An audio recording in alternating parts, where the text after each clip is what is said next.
સુરતમાં અસામાજિક તત્વો સાથે હવે તો કેટલાક સગીરો પણ હિંસક અને હત્યારા બની રહ્યા હોય તેમ લાગી રહ્યું છે। ત્યારે બિરયાની ખાવાના બહાને 5 સગીરોએ અન્ય કિશોર કે જેણે હાલમાં જ ધોરણ 10ની પરીક્ષા આપી હતી ને લઈ જઈ તેની ઘાતકી હત્યા કરી નાખતા ચકચાર મચી જવા પામી છે। તો પોલીસે હાલ હત્યારા કિશોરોની ધરપકડ કરી છે। ભેસ્તાન પોલીસ પાસેથી મળતી માહિતી મુજબ ભેસ્તાનમાં સામાન્ય ઝઘડામાં 16 વર્ષના સગીર ઊન આસમાનગરમાં રહેતા મોહમ્મદ અનસ ફકરુદ્દીન શેખને તેના 5 સગીર મિત્રોએ ચપ્પુના ઉપરા છાપરી 6 ઘા મારી હત્યા કરી નાખી હતી। મિત્રો તેને બિરયાની ખાવાના બહાને શુક્રવારે લઈ ગયા અને પછી ભેસ્તાન પ્લેટિનિયમ પ્લાઝા પાસે ખુલ્લા પ્લોટમાં લઈ ગયા હતા। સગીર મિત્રોએ તેને ચપ્પુના ઘા ઝીંકી હત્યા કરી ભાગી ગયા હતા। શનિવારે બાળકની લાશ મળી હતી, જેના આધારે ભેસ્તાન પોલીસે હત્યાનો ગુનો નોંધી સીસીટીવી કેમેરાના ફૂટેજ અને બાળકના પરિવારજનો અને મિત્રોની પૂછપરછ આધારે આખરે ગુનો ઉકેલી નાખ્યો હતો। પોલીસે આ હત્યામાં 5 સગીરોને ઝડપી પાડ્યા હતા, જેમાં એક સગીરે તેને ચપ્પુના ઘા માર્યા હતા। બાકીના 4 તેની સાથે ગયા હોવાની વાત પોલીસને જણાવી છે।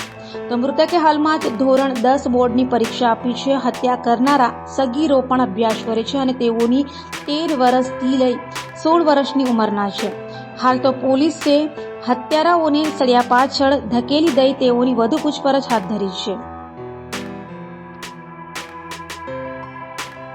આજરોજ પોલીસ કંટ્રોલ રૂમ મારફતે ભેસ્તાન પોલીસ સ્ટેશન એવી માહિતી મળેલી હતી કે ઊન ગામની સીમમાં રોયલ પાર્કની સામે એક ખુલ્લા પ્લોટમાં એક ડેડ બોડી પડેલી છે અને એનું મર્ડર થયેલું છે પ્રાથમિક દ્રષ્ટિએ જણાતું હતું, જેથી સ્થાનિક પોલીસ સ્ટેશનના અધિકારી અને કર્મચારીઓ તાત્કાલિક સ્થળ ઉપર પહોંચી ગયેલા હતા અને જે ડેડ બોડી જોતા આશરે 15 વર્ષની આસપાસની ઉંમરનો છોકરો જણાઈ આવેલો હતો અને એનું મર્ડર થયેલાનું પ્રાથમિક દ્રષ્ટિએ જણાઈ આવેલું હતું, જેથી એની સૌપ્રથમ ઓળખ પ્રસ્થાપિત કરવા માટે પ્રયત્નો કરવામાં આવેલા અને ઓળખ પ્રસ્થાપિત થઈ તો આ જે મરણ જનાર જે છે એનું નામ અનસ ફકરુદ્દીન શેખ, ઉંમર વર્ષ 16 અને તે આસમાનગર ઊન પાટિયા ભેસ્તાનનો રહેવાસી જણાઈ આવેલ। તો આ અનુસંધાને એના વાલી વારસોનો સંપર્ક કરવામાં આવેલો અને વાલી વારસ પૈકી એના ફાધરનું પૂછપરછ કરી અને ફાધરની ફરિયાદ આધારે ભેસ્તાન પોલીસ સ્ટેશનમાં એક અનડિટેક્ટ મર્ડરનો ગુનો દાખલ કરવામાં આવેલો હતો।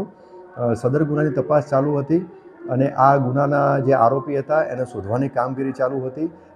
તે દરમિયાન ડિસ્ટાફના કર્મચારીઓ અને અધિકારીઓ એમને એક સ્પેસિફિક બાતમી મળેલી હતી અને એમને ટેકનિકલ સર્વેલન્સ એની મદદથી આ ગુનામાં જે સંડોવાયેલા કાયદાના સંઘર્ષમાં આવેલ બાળકો મળી આવેલા હતા। તેમની પ્રાથમિક પૂછપરછ કરતાં એમને ગુનો કરેલાની કબૂલાત કરેલી હતી, જેથી આ ગુનામાં સંડોવાયેલ કુલ 5 કાયદાના સંઘર્ષમાં આવેલ બાળકોને તપાસ કરનાર અમલદારે તાબામાં લઈ અને આગળની કાયદેસર કાર્યવાહી હાથ ધરેલી છે। આ જે 5 બાળકો જે છે એ પૈકી એકની ઉંમર 10 વર્ષ છે, બીજા 2ની ઉંમર 12 વર્ષની છે, એકની ઉંમર 13 વર્ષની છે અને એકની ઉંમર 14 વર્ષની છે।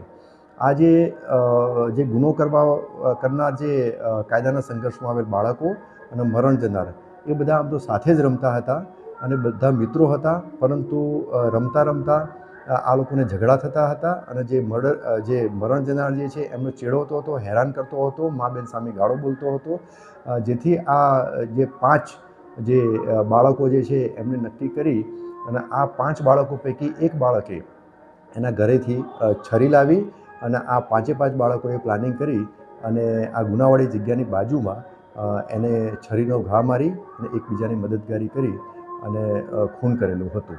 હાલમાં ગુનાની તપાસ ચાલુ છે।